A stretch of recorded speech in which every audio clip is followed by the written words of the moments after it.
Is that the motion be agreed to. Those who are of that opinion will say aye. Aye. The contrary opinion will say no. The ayes have it. Motor Vehicle Sales Amendment Bill, second reading. This bill is set down for committee stage next sitting day. I now call on Government Order of the Day number 10. Taxation, Annual Rates, Trans-Tasman Savings, Portability, Kiwisaver and Remedial Matters Bill, second reading.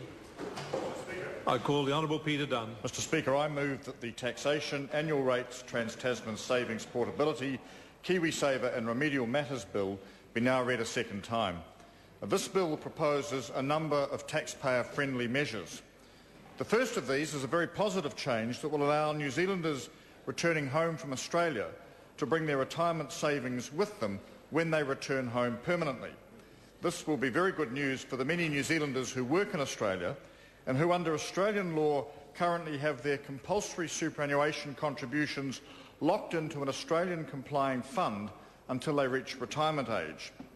For New Zealanders wishing to return home after a number of years in Australia in work, the prospect of leaving behind these contributions can present, and does present in fact, a significant financial dilemma. For some it may mean the difference between bringing their skills and experience back to New Zealand or simply deciding to remain in Australia.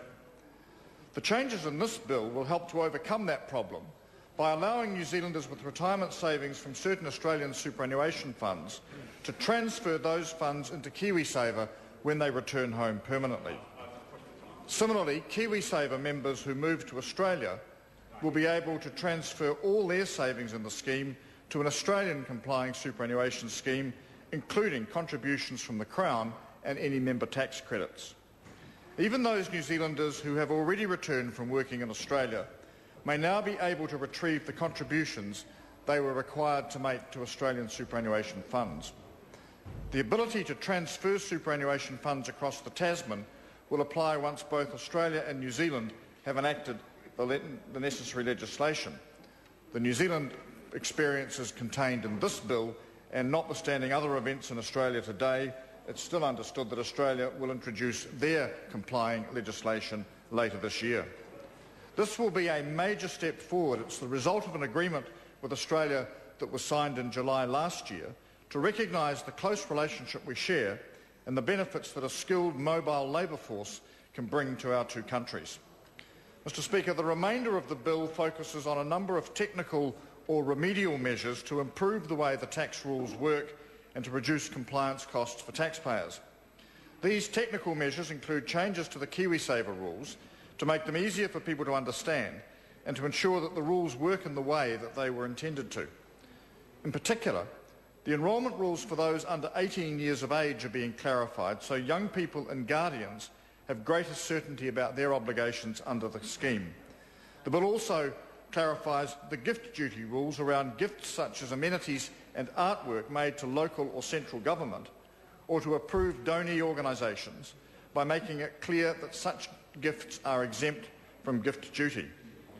This change will be welcomed by those who want to contribute to their communities by gifting items such as artworks or other items for public benefit.